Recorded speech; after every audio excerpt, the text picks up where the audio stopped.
Um segundo aspecto que eu queria destacar é o seguinte, e eu acho que isso aqui é muito importante para os dias de hoje. Há uma persistente confusão, né, sobre como relacionar o golpe de Estado e o impeachment.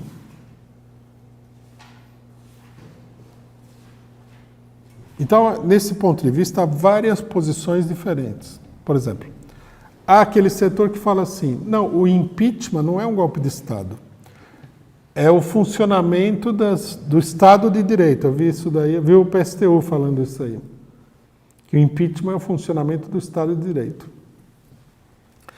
Há outros que acham que o golpe é apenas a destituição da Presidenta da República. O golpe estaria reduzido a esse aspecto aí. Essa maneira de ver as coisas é de um formalismo político totalmente equivocado, né? Primeiro, o golpe tem que ser entendido como todo um movimento da direita nacional e do imperialismo. Não se trata de um ato único, é um processo político. Nesse processo político, logicamente, que a derrubada do presidente da República e a tomada do executivo, né, é um ato importante, como numa guerra você tomar aí, sei lá, uma capital, por exemplo. Então, se você tomar a capital, isso aí não é a guerra. Ninguém pode chegar e falar assim, tem uma guerra entre dois países, um país tomou a capital do outro. Isso aí não é, a guerra não é só esse ato. A guerra é um conjunto de operações que visa destruir o inimigo. Mas a tomada da capital é um ato crucial na guerra, é um ato decisivo, é um ato fundamental, né? Essa é a relação entre o impeachment e o golpe de Estado. O golpe de Estado começou antes do impeachment. Começou através da campanha da imprensa burguesa golpista contra o PT, da campanha da corrupção, da Lava Jato, né, do alinhamento das instituições, da modificação da relação de forças dentro do Congresso Nacional, da cooptação dos membros do STF que foram indicados pelo PT, pressão internacional e assim por diante. Pressão por exemplo, é evidente que depois da eleição da Dilma, o PMDB foi um fator de freio de qualquer iniciativa do governo no sentido de se enfrentar contra o golpe, porque o PMDB já estava alinhado contra o golpe. O PMDB estava alinhado contra o golpe antes da eleição de 2014. Eles entraram no governo para facilitar o golpe. Isso também é uma coisa mais ou menos óbvia. Então, você tem toda uma operação política que vai muito além de simplesmente você, como é que se diz? Destituir a Presidenta da República. Teve essa operação no Exército, etc. e tal. Mas, mais importante do que isso, que eu acho que é uma coisa que a maioria das pessoas não está vendo. Durante o período neoliberal do FHC, o país ele foi se inclinando à direita, por causa da paralisia das lutas populares e do movimento operário. Aí o Lula foi eleito presidente antes que essa situação se modificasse. Isso é um dado muito importante da análise do golpe. Ao contrário do que aconteceu na Argentina, no Equador, na Bolívia ou na Venezuela, o PT não foi eleito para o governo depois que a situação do regime se tornou crítica. Ele foi eleito para o governo antes que a situação se tornasse crítica, né? Por uma série de características nacionais, pelo próprio cronograma de desenvolvimento da situação e tudo mais. Então, o que acontece? Sob o governo Lula, a tendência direitista, ela continuou se desenvolvendo uma série de aspectos. Quer dizer, não é que quando o PT entrou, houve uma mudança geral na situação. Pelo contrário, a entrada do PT, num certo sentido, freou essa mudança que estava acontecendo nos outros países. Quer dizer, manteve o imobilismo que havia na situação política por parte das massas. O governo do PT fez um acordo com a burguesia, fez um conjunto de reformas sociais, manteve uma parte importante, decisiva da política de acordo com o imperialismo. Passa o governo Lula, no segundo governo Lula, no primeiro governo Lula, já há atritos com a burguesia que estão retratados no processo do mensalão, no primeiro processo do mensalão. No segundo, a campanha começa a crescer contra o PT, porque a burguesia tinha em mente que o PT deveria entrar, né, ficar um mandato, na pior das hipóteses, 2 mandatos e sair. Então, no segundo, já começa a crescer a campanha para tirar o PT. Mas a burguesia percebe que ela é incapaz de tirar o PT pela via eleitoral, perde mais 2 eleições. Mas em todo esse período, a situação da sociedade de conjunto, a situação por baixo, ela continua evoluindo à direita. São aprovadas inúmeras leis direitistas, reforçada a repressão numa série de lugares. A maior parte dos governos estaduais está com o PSDB, que mantém governos extremamente repressivos, né? Eu vi essa semana aqui uma matéria, acho que hoje, né, da Folha de São Paulo, hoje ou ontem, da Folha de São Paulo, desse esse cidadão do PSOL, Safatli, que é articulista da Folha, onde ele fala que outro 2013 é possível. Ele não sabe o que aconteceu em 2013. Ele vê a coisa de um ponto de vista mitológico.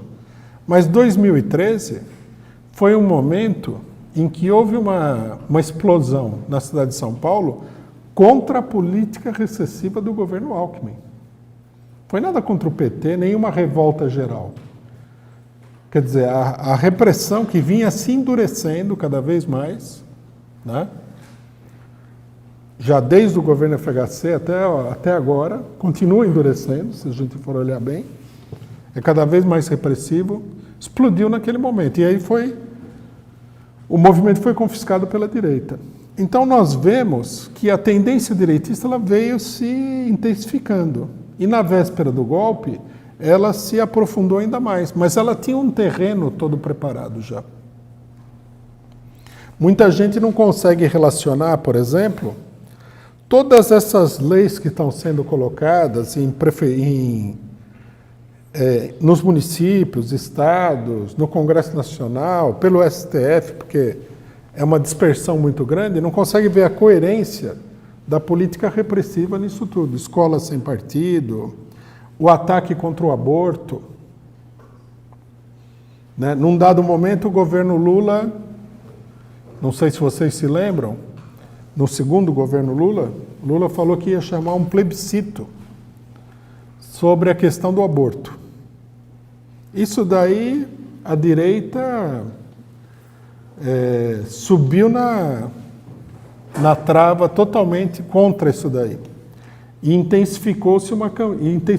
organizou-se uma ampla campanha, né, fascista em torno da luta contra o aborto. É importante lembrar, né? Nunca é demais lembrar que um dos principais, se não o principal líder dessa campanha fascista da luta contra o aborto era a candidata presidencial do PSOL, Heloísa Helena. Ela não é que ela era líder porque nós estamos aqui fazendo uma conclusão teórica, ela era formalmente líder desse movimento. O movimento se reunia lá com esses evangélicos malucos, tipo Malafaia, sei lá o quê, com fascistas de carteirinha, com tudo quanto era coisa direitista, e quem aparecia na frente do movimento era ela. Como líder do movimento, ela foi candidata presidencial do PSOL em 2011, se não me engano, 2006. Quer dizer, no momento em que estava sendo feita essa proposta de plebiscito em torno do aborto. A pressão foi muito grande e o PT acabou retirando essa proposta. Recuou, assustado com a pressão. E, curiosamente, quem aparecia na frente de toda a campanha direitista, quem que era? O PSOL. Né? Que hoje todo mundo acha que é o partido mais feminista do Brasil. Que são essas coisas que dificultam para as pessoas entender o que acontece no Brasil, porque é tudo muito confuso. Quando você vai ver a direita, o cidadão dá uma guinada para a esquerda. Você vai ver a esquerda, ele tira o chapéu e aparece que ele é o Adolf Hitler. Então ninguém entende nada. Então, quer dizer, nós temos todo um processo, né, que vai tomando conta do país, que culminou com o golpe de Estado. O golpe com o impeachment. O impeachment, ele abriu o caminho para que toda essa onda reacionária ela se desenvolvesse plenamente, e ela está se desenvolvendo. Esse é o golpe de Estado. Né? Quando você vê aí, por exemplo, é difícil de acompanhar. Eu, por exemplo, não tenho os dados. Mas eu imagino que nessa altura já são centenas de municípios que aprovaram a tal escola sem partido. O que é isso daí? O pessoal discute se a escola sem partido é isso. A escola sem partido é a imposição de um regime de tipo fascista nas escolas. Vai ser assim. Se o professor for de esquerda, ele será denunciado. Se a situação permitir, ele será cassado como professor. É pior do que a ditadura militar. Só que, como está sendo aprovado pela Câmara Municipal, há uma enorme confusão política, o pessoal não se percebe disso. Mas nós vamos ficar numa situação igual da ditadura de 64. Na ditadura de 64, você não podia falar nada de política. Você ia preso.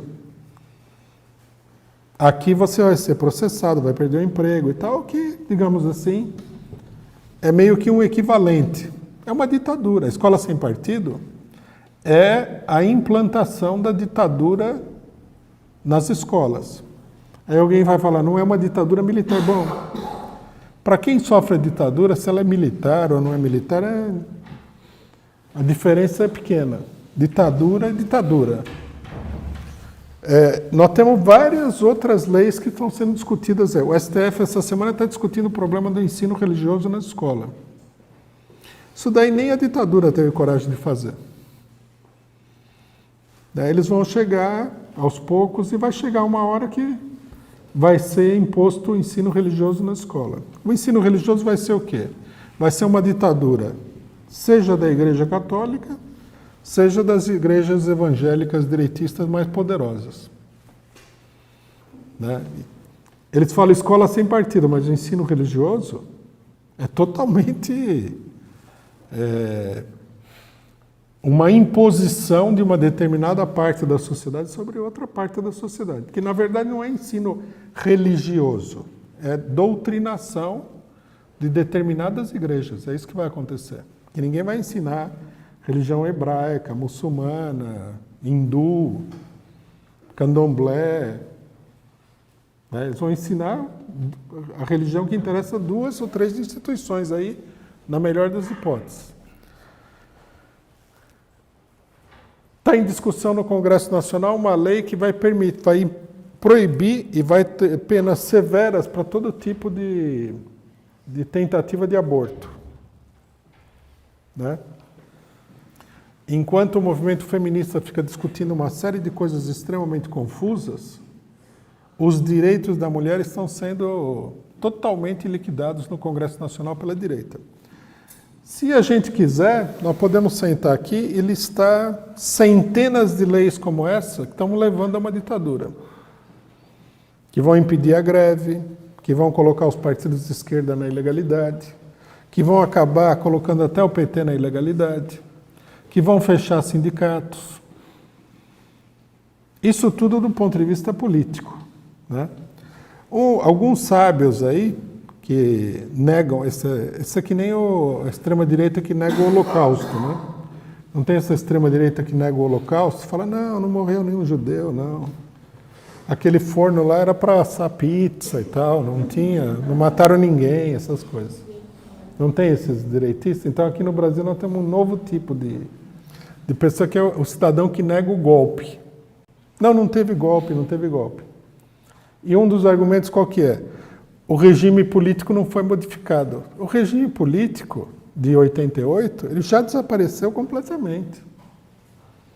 O que nós temos no lugar é uma maçaroca de leis aí que foram sendo impostas pela direita e que ganharam uma amplitude extraordinária com a deposição do PT, com a derrubada do PT. Então nós temos que ver isso daí, até porque isso é um processo em marcha que não acabou. E finalmente, né, como balanço do impeachment, nós temos as medidas de ataques aos direitos sociais dos trabalhadores, que são as maiores que no Brasil desde a República Velha. Na verdade, é uma tentativa de fazer o país retroceder à República Velha, né? E contra a economia nacional, medidas de privatização e tudo mais. O que também é uma modificação do regime político. Porque o regime político não é uma lei. O regime político é uma determinada... A lei expressa uma determinada relação entre as classes sociais. Quando você aprova uma lei que caça virtualmente todos os direitos dos trabalhadores, você mudou o regime político. Mudou a relação entre a burguesia e a classe operária completamente, né?